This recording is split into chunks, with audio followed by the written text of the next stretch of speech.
बघा आपण कुठपर्यंत शिकलोय, आपण बघितलं रिलेटिव्ह व्हेलॉसिटी, त्याच्यामधले 2-3 टाईपचे क्वेश्चन राहून गेले, त्या टाईपचे क्वेश्चन घेऊन टाक. कशाचे रिलेटेड? तुमचं मोशन अंडर ग्रॅव्हिटीच्या रिलेटेडचे क्वेश्चन. बघा काय काय पहिल्या टाईपचे जे क्वेश्चन्स आहेत ते समजून आणतो. कोणतं रे? जास्तीत जास्त कशामध्ये? ग्राउंड टू ग्राउंड मध्ये. ग्राउंड टू ग्राउंड मध्ये,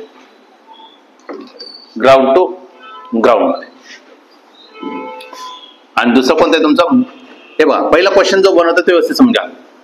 ही बिल्डिंग आहे, ही जितकी बिल्डिंग आहे, याला मी काय केलं? फक्त फेकलं. पहिली कंडिशन आहे, पहिली कंडिशन आहे फक्त फेकलं. तर याची काय? याची इतकी जर बिल्डिंग असेल, याची इतकी जर बिल्डिंग असेल तर त्याला कव्हर करण्यासाठी, झिरोच्या स्पीड मध्ये आला तर त्याला कव्हर करण्यासाठी लागलं T1. ठीक आहे. नंतरच्या केसमध्ये काय केलं? त्याला वरती फेकलं. युच्या स्पीड मध्ये काय केलं? त्याला वरती फेकलं. वरती फेकल्यावर काय जाईल? तो वरती जाईल आणि खाली येईल. हे लॉजिकल. याला मी सपोज काय म्हणतो? मी T2. याला काय म्हणतो मी?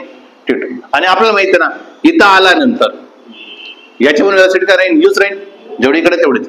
मग याला मी तिसऱ्या बॉलला मी काय केलं? खाली युच्या स्पीड मध्ये फेकलं. झिरोच्या स्पीड मध्ये फेकलंय. याला किती फेकलंय? 0च्या. त्याला युच्या स्पीड मध्ये फेकलंय. हा, याच्यासाठी जो टाइम पिरियड लागेल त्याला म्हटलं मी T3. ठीक आहे. लक्षात ठेवायचं आहे यांच्यामधला रिलेशन जो असतो T1 जो आहे पहिला वाला, तो असतो तुमच्या या दोघांच्या प्रोडक्ट इतका स्क्वेअर रूट मध्ये T2 आणि 3. कळालं? हा T2 आणि इकडचा T3, यांच्या दोघांचा प्रोडक्ट स्क्वेअर रूट मध्ये घ्या, तो पहिले इतकं भेटेल. लॉजिक क्लिअर आहे? समजलं? मग जर मी म्हटलं असतं, बघा मी क्वेश्चन मध्ये असं म्हटलं असतं, वरती फेकण्यासाठी, वरती फेकून वरती युच्या स्पीड मध्ये फेकलं तर ग्राउंडला टच करण्यासाठी मी म्हटलं 8 सेकंद लागलं. मग हे काय झालं तुमचं? वरती फेकून ग्राउंडला टच झाला म्हणजे काय झालं तुमचं? T2 किती झाले? 8 सेकंद. कळालं का? आणि इथून इथपर्यंत खाली येण्यासाठी म्हणजे Wien release from the top of the building आणि युच्या स्पीड मध्ये फेकत असेल म्हणजे T3, तो जर मी म्हटला किती सेकंदात गेला? 4 सेकंदात पोहोचला. किती सेकंदात पोहोचला? 4 सेकंदात पोहोचला. तर विचारलं, जर मी युची व्हॅल्यू 0 जर ठेवलं म्हणजे इनिशियल व्हेलॉसिटी जर फेकलं तर माझा T1 किती राहील? तर तुम्ही म्हणता T1 इज काय? पटकन under route of T2 T3 म्हणजेच किती? T2 किती? 8 आणि किती? 4 म्हणजे किती झाले? 32 म्हणजे किती? 4 रूट. काय डाऊट आहे? हे लॉजिक कळालं? याच्यामध्ये काय डाऊट आहे? आता दुसरा क्वेश्चन. हे लॉजिक कळालं का? काय केलंय? दुसऱ्या टाईपचं क्वेश्चन. दुसऱ्या टाईपच्या क्वेश्चन मध्ये करतोय काय? याच्यामध्ये मी काय म्हटलं? ही बिल्डिंग आहे, ठीक आहे, किंवा ग्राउंड टू ग्राउंड याला पण करू शकतो. मी वरती फेकलं, वरती फेकला तर इथून इथपर्यंत पोहोचला. ठीक आहे. मला माहिती आहे इथला टाइम, इथला टाइम, इथला टाइम, सगळ्यांचा टाइम कसं राहील? सेम राहील ना? सगळ्यांचा टाइम कसं राहील? सेम राहील. क्लिअर सगळ्यांना?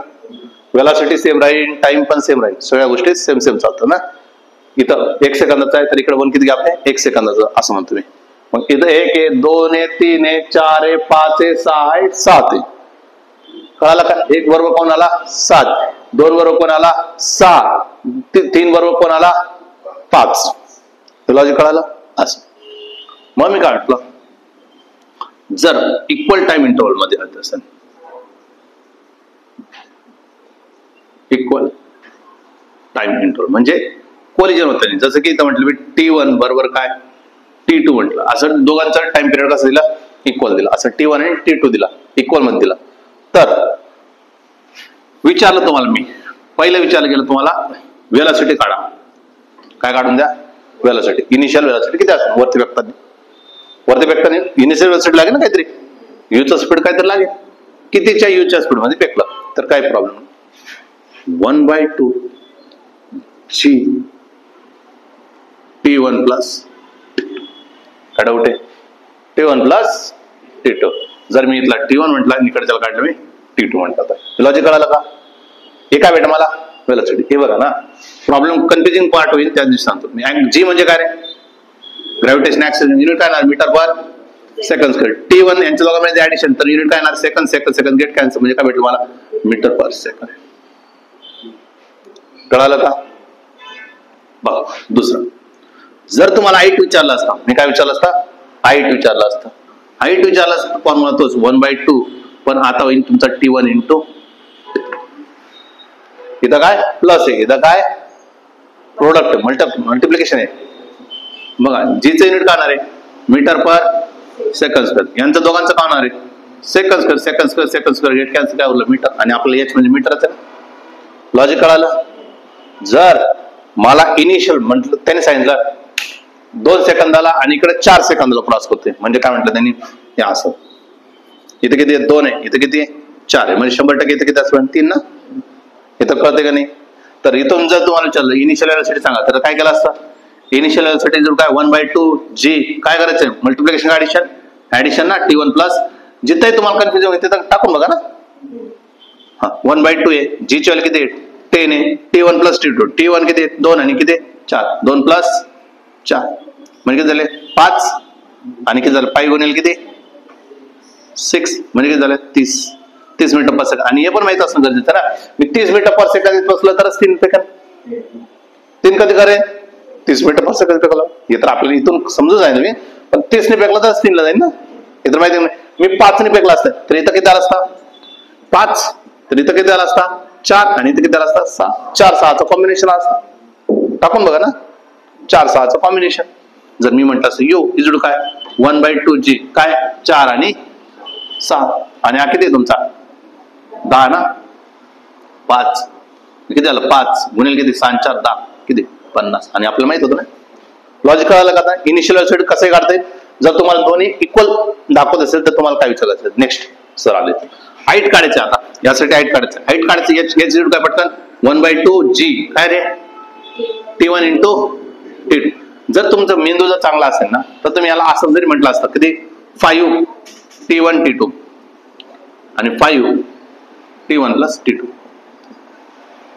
हा चला 5 T1 इंटू T2 किती पहिल्यासाठी 2 इंटू 4 ना, 2 इंटू 4 पहा किती 5 किती 5 4 2 8 आणि किती 40, आणि 40 येणारच होता का बरं, कारण कितीला चालला होता तो 3 ने, सर कधी गडबड झाली आपली